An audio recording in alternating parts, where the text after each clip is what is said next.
kami menghormati langkah yang diambil prinsipal, apapun itu sepanjang memang dalam koridor hukum. Tetapi sayangnya hingga saat ini kami belum berhasil berkomunikasi dengan Rismon Sianipar. Jadi kami belum bisa memutuskan apapun, tetapi concern kami adalah pertanyaan yang paling penting adalah ketika dia mengajukan atau meminta restoratif justice, apakah dia berada dalam kehendak bebas, ya? Apakah dia berada dalam tekanan? Nanti bisa ditambahkan. Kalau dalam kehendak bebas, ya kita hormati dia, dan barangkali nanti kita akan tentukan bagaimana status hubungan klien dan kuasa hukum atau penasihat hukum dalam konteks ini. Tetapi kalau itu berada karena tekanan, tentu kewajiban kami untuk bagaimana kemudian terus melakukan pendampingan agar keadilan itu tetap bisa ditegakkan. Karena tidak boleh orang kemudian menyatakan sikap, menyatakan pendapat, kemudian melakukan langkah-langkah karena tekanan, bukan kehendak bebasnya. Nah, ini yang perlu kami klarifikasi ke Rismon. Karena kita tahu bahwa seiring dengan pengajuan restoratif justice, ada kasus yang berproses di Mabes atau Polda Metro ya. Yang jelas pengaduan terhadap saudara Rismon Sianipar yang di sini di Polda Metro yang diadukan oleh saya mengatakannya pokoknya kelompok pro Jokowi. Jadi tidak bisa, ini tidak dikaitkan dengan serangan balik terhadap apa yang sudah disampaikan oleh Rismon. Jadi kita perlu mengetahui apakah Rismon memang punya kehendak bebas untuk meminta restoratif justice, karena salah satu mekanisme restoratif justice itu adalah perdamaian. Dan ada juga poin minta maaf atau poin ganti rugi dan lain sebagainya. Ya, nanti kita lihat. Atau dia sesungguhnya memang berada dalam tekanan. Nah, ini yang kemudian karena ini puasa kita perlu tabayun. Karena kita belum sempat bertemu dengan orangnya dan belum bisa berkomunikasi, maka kita akan tentukan sikap setelah nanti bertemu atau berkomunikasi dengan Rismon. Dan saya sampai hari ini masih centang satu dengan Rismon.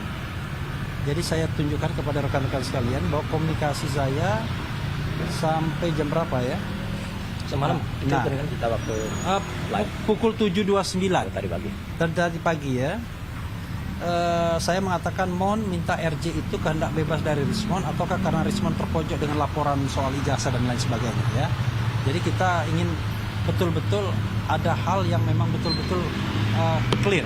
Jangan sampai kemudian orang melangkah karena berada dalam tekanan, karena ini kan negara hukum ya. Tidak boleh kemudian orang ditekan, kemudian karena dia tekan dia menyerah dan kemudian berbalik mengatakan sebaliknya dari apa yang sudah dia sampaikan, termasuk di Jokowi White Paper. Itu mengenai Rismon Sianipar.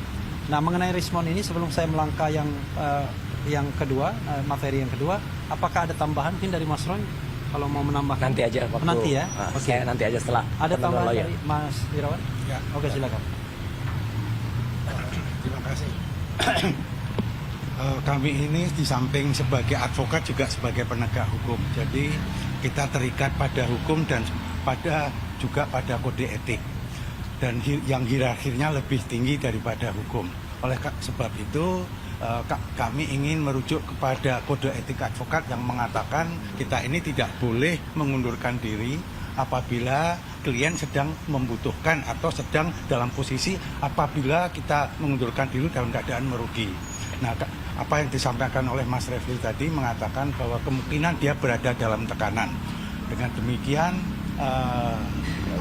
Mas Rismon ini kemungkinan masih memerlukan pelindungan hukum dari kami.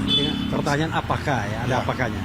Ada apakah betul ada tekanan eksternal? Kalau ada berarti kan ini kita perlu klarifikasi kan dengan Mas Rismon.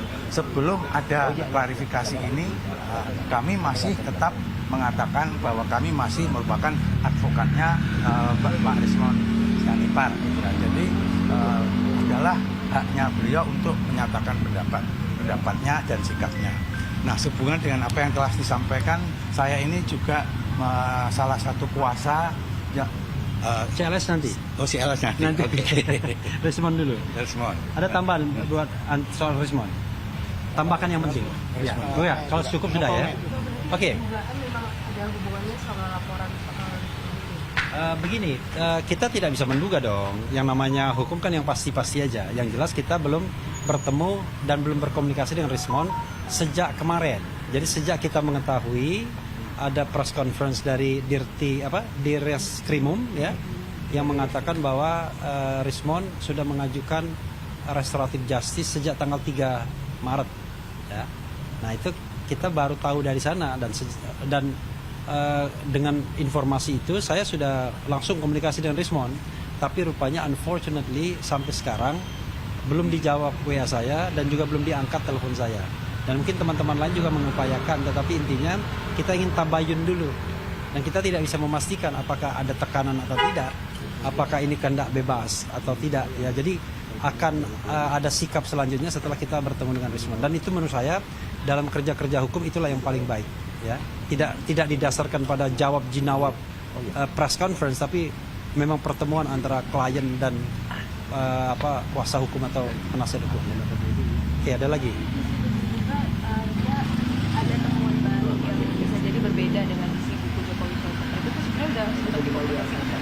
Ya, kami menonton video tersebut selama berapa menit ya? 10 menit lah, 10-11 menit ya. Dan tentu kami bertanya, ya, apakah itu dibuat dalam keadaan yang sadar, ataukah karena ada yang memerintahkannya? Nah, itu yang perlu kami investigasi dan kemudian kami tanyakan kepada Rismond. Tentu tidak hanya tanya, tapi juga menginvestigasinya. Karena sekali lagi ini penting karena kami juga penegak hukum sebagai advokat. Jadi kami ingin menegakkan hukum yang sebenar-benarnya dan seluruh-seluruhnya, dan tidak boleh ada warga negara yang tidak terlindungi, ya kan? Jadi ada perlindungan hak konstitusional warga negara untuk berpendapat, berserikat dan lain sebagainya. Jangan sampai kemudian pendapatnya itu didasarkan karena ada tekanan dan ada janji atau apapun yang di luar hukum itu sendiri. Silakan yang lainnya. Sejauh yang berarti penelitian yang dilakukan oleh Rismond dan lain-lain ada temuan bahwa ada kesimpulan yang kemungkinan atau berbeda ya. Itu sejauh yang abang tahu penelitian itu independen atau gimana sih? Nah kan saya udah jawab tadi kan, kita harus klarifikasi ke Rismond. Tetapi intinya adalah Rismond pernah menyampaikan keterangan, mungkin sebagian dari buku Jokowi's White Paper itu di dalam sidang di Solo, CLS, Citizen Lawsuit, karena dia mungkin sekitar tanggal 17 ya. Ya, sekitar 17 Februari sama saya. Ya, bersama Mas Roy dia menjadi ahli di sana. Dan tentu yang dia sampaikan adalah apa yang dia tulis di Jokowi's White Paper. Kalau ada informasi atau keterangan lain, berarti kan itu yang terbaru yang kemungkinan setelah tanggal 17. Nah, makanya perlu kita investigasi. Apakah keterangan itu adalah keterangan yang karena dia menemukan hal yang baru, atau tadi keterangan di bawah tekanan. Itu perlu kita garis bawahi. Tetapi sekali lagi, apa yang disampaikan Rismond itu tentu tidak membatalkan dugaan, ya, kemudian keterangan atau temuan dari Mas Roy, misalnya Dr. Tifa, yang mengatakan bahwa ijazah Jokowi 99,9% palsu. Karena yang disampaikan Rismond sebagai bantahan itu kan tidak semuanya kan. Ada beberapa bagian yang Rismond tidak menyinggungnya, soal foto misalnya kan dia tidak singgung dan lain sebagainya. Padahal kalau kita satu aja misalnya foto bukan foto Jokowi, itu saja sudah batal kan. Stay updated. Info terkini masih banyak. Jangan lupa subscribe, like, dan share YouTube official OKZone. Dan selengkapnya ada di okezone.com.